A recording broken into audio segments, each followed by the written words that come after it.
Hello, America, Eugene, the world. Here's maybe your favorite, mediocre favorite, or just stranger in passing, John Wagner, coming at you with some quick thoughts I wanted to go over with you all today concerning perceptions and First Amendment rights and narrative construction. First, let's just start with what I usually do, because this is all about raising vibration, right? And raising our spiritual vibration. So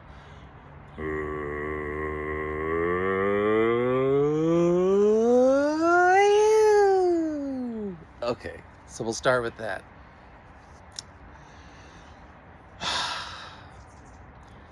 So I watch these things on YouTube called their First Amendment audits, right? One of them that I like is Amaget Press. Another one, most recently is freedom of speech. So let me just run you through this real quick. This is going to be a quick video.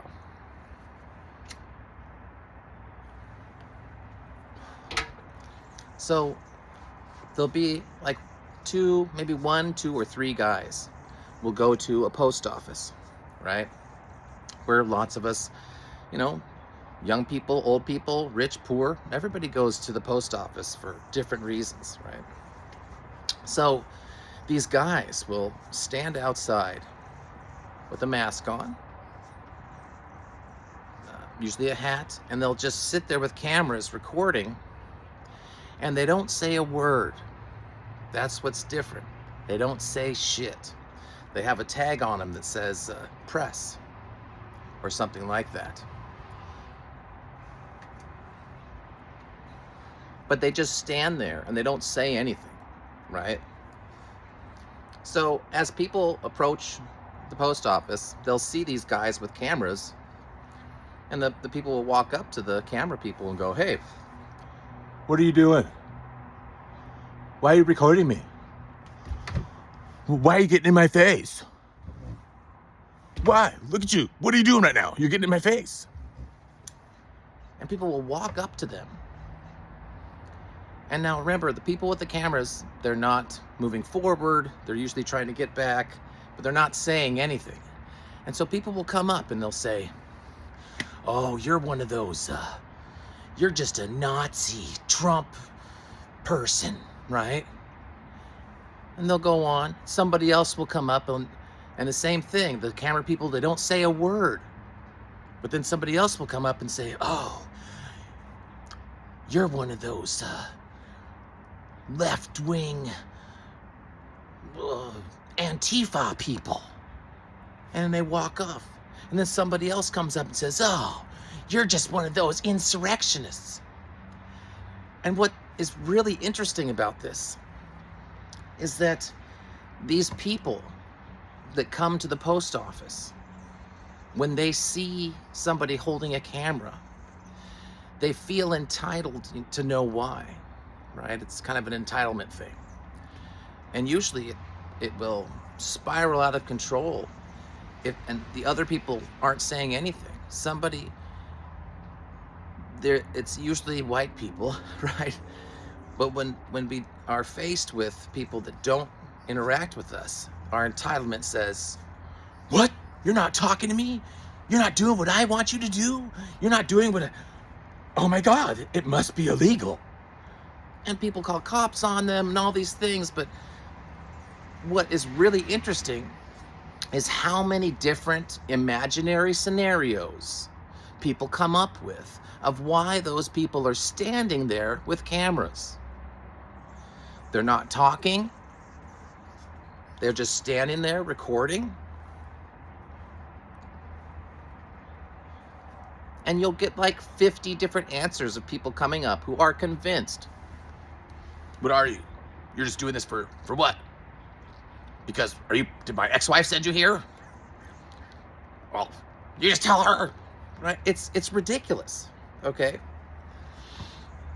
And so why this resonates with me so much is because these First Amendment auditors remind me a lot of what I experienced as a human being just being out in public, sitting alone.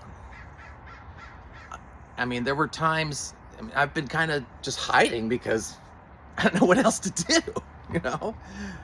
Maybe things are getting better, maybe not, but just hear me out. I'll make this quick. You know, I would sit in a bar before. I can't drink beer anymore, by the way, because I'm allergic to wheat, you know?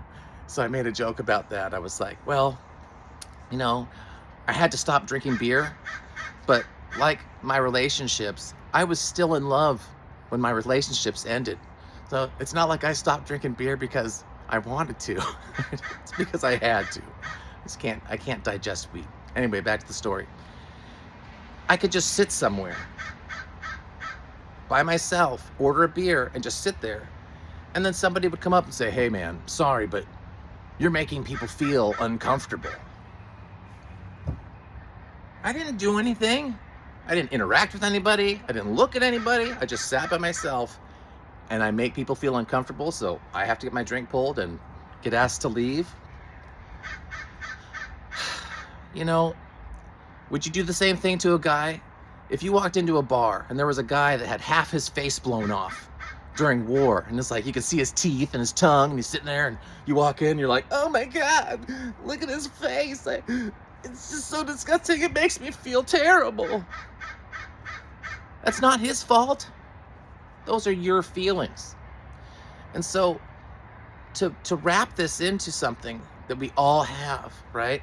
These people that are experiencing the First Amendment auditors, we all have our own sets of beliefs. We all have our own ideas about what reality is and what's going on.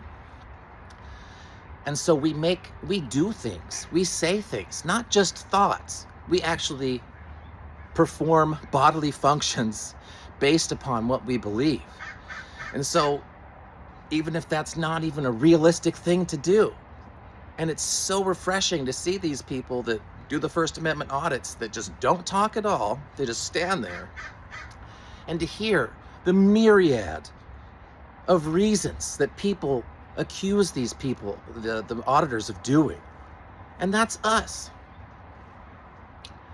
So now, you know, our actions are based on our beliefs and not reality a lot of times. You really have to be able to distinguish what is just your head and what's actually going on.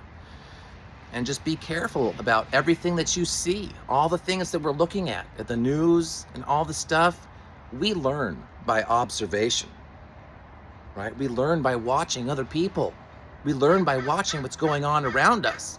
So if you're always watching bad shit, that's what you're learning, right? If you're not watching the beautiful things or searching out for the wonder and you know, mystery and the awe and the magic of life, if you're not looking for those things, you're not observing them, and it will not be a part of your reality.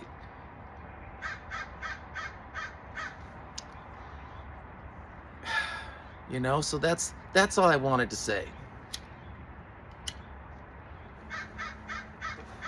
Because this falls into, you know, these First Amendment audits, it falls into so many things, you know, homelessness, racism, sexism. Our beliefs really are an important thing to focus on and be open-minded to. Because the same way, I mean, like, some people don't mind, right? Here's this First Amendment auditor standing there with, you know, a mask on or not saying anything, just standing with the camera. Some people just walk by, they don't do anything. Other people smile, hey, what's up? Hey, I'm going to mail my letter. Some people assault them. Some people get so angry, what are you doing? Why are you recording? Why aren't you talking to me? What's your name? Identify yourself. And they'll like grab their camera and punch them and kick them, right? And the person is doing the same thing. They're just standing there, holding a camera, not saying anything. And the reactions are from, hey, how you doing, to physical assault. Now imagine police officers. Imagine ICE officers. Imagine people that have to hold guns. And when they are presented with something that seems like to you or me might be normal, their own belief system can create a scenario in their mind where they've got to pull that gun out.